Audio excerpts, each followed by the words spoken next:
Հայ մամուլն արդեն 231 տարեկան է։ Ամեն ինչ փոխվեց, երբ 1794 թվականի հոկտեմբերի 16-ին Հնդկաստանի Մադրաս քաղաքում լույս տեսավ հայկական առաջին տպագիր պարբերականը՝ ազդարարը, ազդարարելով, որ արդեն իսկ 18-րդ դարում աշխարհում կա հայկական առաջին լրատվամիջոցը։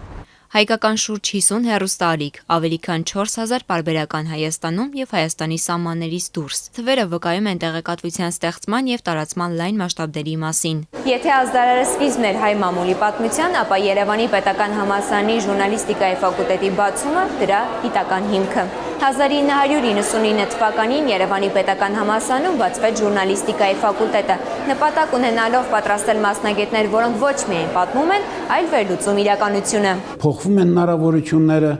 փոխվում են տեղեկատվության հավաքման, մշակման և տարածման գործիքները, փոխվում է աշխարհը, բայց լրագրության ոսկե կանոնները մնում են անփոփոխ, դրանց պիտի հավատարիմ լինել։ Իսկ ինչպիսի լրագրողներ պիտի ավարտեն Երևանի պետական համալսարանի ժուրնալիստիկայի ֆակուլտետը։ Մասնագիտական բարձր որակներ ունեցող և աշխատաշուկայում միշտ պահանջարկ ունեցող ու մրցունակ լրագրողներ պիտի ավարտեն մեր ֆակուլտետը։ Դա մեր մեծ երազանքն է, որը մենք ամեն օր փորձում ենք կյանքի կոչել։ Վաղվա լրագրողներն են, այսօր դեռ ուսանող։ Ավանդույթի համաձայն նրանց հանձնեցին անվանակարտեր, որ ավելի ինտենսիվ կարողանան տեսական գիտելիքները կիրառել պրակտիկայում։ Անվանակարտի միջոցով դու քեզ նաև զգում ես որպես արդեն պաշտոնապես ոլորտի ինչ-որ մի մասնիկը, հասկանում ես, որ կատարածդ քայլերը արդեն հասել են ինչ-որ մի կետի, որ դու ավելի մեծ խմբի, ավելի մեծ ոլորտի մի մասն ես համարվում։ Փոքրիկ քայլով կարելի ասել դառնում ենք պաշտոնական ներկայացուցիչը մեր ֆակուլտետի, ինչպես նաև էմոցիաները շատ դրական են, քանի որ շատ իրոք երկար ենք սպասել եւ այս ոլորտում եւս մեկ քայլ էր սա մեզ համար։ Երբ որ վեյջը կախեցին վզից, հասկացա, որ ես այդ մեծ մասնագիտության մի մասն եմ ու նաեւ ունեմ պատասխանատվություն թե ժողովրդի առաջ, թե դասախոսներից առաջ, ինչու ոչ,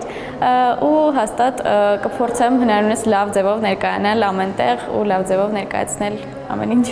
Ոչ միայն լավ, այլև միշտ ու ցանկացած դեպքում լինել օբյեկտիվ։ Ժուրնալիստիկայի ֆակուլտետի լրագրության կրթական ծրագրերի ղեկավարը մտահոգություններն է փոխանցում, մասնագիտությունն այսօր լուրջ մարտահրավերների առաջ է։ Հաճախ մեդիաների ֆինանսավորողներն իրենց կանոններն են թելադրում, բայց դա չի խանգարել ու հետագայում էլ չպիտի խանգարի ուսանողին այստեղ, այս ֆակուլտետում ոչ միայն մասնագիտական հմտություններով զինել, այլ նաև էթիկական մեդիա օրենսդրական գիտելիքներով։ Մենք հիմա ունենք մագիստրոսական հեռուստալրագրություն ծրագիրը, որը որ բոլորովին այլ որակ է հանրային հեռուստաընկերության հետ համագործակցության արդյունքում։ Մենք հիմա նախատեսում ենք նոր մագիստրոսական ծրագիր, որը կառավարմանը, մեդիայի կառավարմանն է ուղղված եւ բիզնես հաղորդակցությանը, որը կարծում եմ նորից շատ մեծ պահանջարկ ունենա մեր ուսանողության կողմից։ Այսինքն համեմատելու անգամ, չգիտեմ, եզրեր չկան, որովհետև հիմնովին է փոխվել եւ դա ոչ այն պատճառով, որ նախկինում այդքան լավ աշխատանքներ չեն տարվել, այլ այն պատճառով, որ մեդիա դաշտն է հիմնովին փոփոխության ենթարկվել։ Նոր մեդիայի եւ հաղորդակցության ամբիոնի վարիչ Դավիթ Պետրոսյանի կարծիքով մամուլը ժամանակին որոշակի ընդհանուր կուլտուրա ու մշակույթ էր թելադրում, լեզվից մինչև մտածողություն։ Իսկ այսօրվա ուսանողները բոլորովին նոր աշխարհայացքով, լեզվական, ոճական մարտահրավերների առաջ են։ Սեփական ինքնությունը, ազգային ինքնությունը, մշակութային ինքնությունը, ներքին կուլտուրան, սրանք իրողություններ են, որոնցով եթե մենք իհարկե անում ենք մեր ֆակուլտետում հնարավորինս ամեն ինչ, որ իրենց այդ ուղղությամբ նույնպես տանենք, բայց եւ այնպես բնականաբար աշխարհը շատ մեծ է եւ դասերից հետո իրենք ուրիշ միջավայրում են հայտնվում, ինչը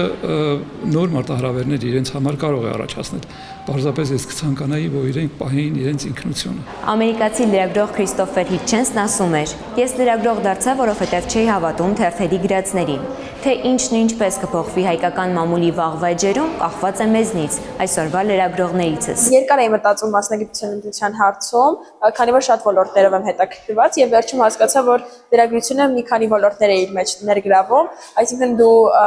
ծանոթանում ես մի շարք ոլորտների, հենց դրա համար ընտրեցի լրագրությունը։ Ի սկզբանե մտածում էի, որ լրագրությունը բացառապես տաղավարում է տեղի ունենում, բայց հետո սովորելու եւ աշխատելու ընթացքում հասկացա, որ իրական լրագրությունը դա փողոցում է։ Իրականում կուզեմ ոլորտում փոխվի, ես էլ իմ ներդրումն ունենամ դրա մեջ, որ ոլորտում կչանա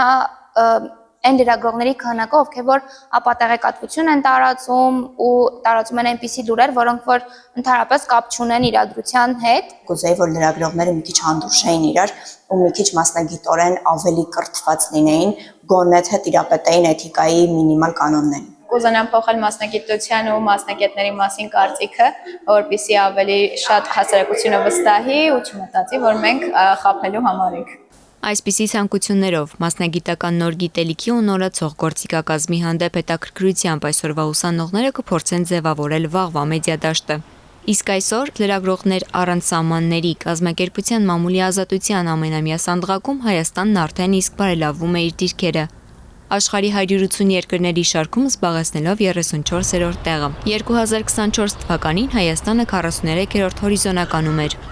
Անին Ավասարդյան, Կարեն Ազատյան, Ինոմեդիա։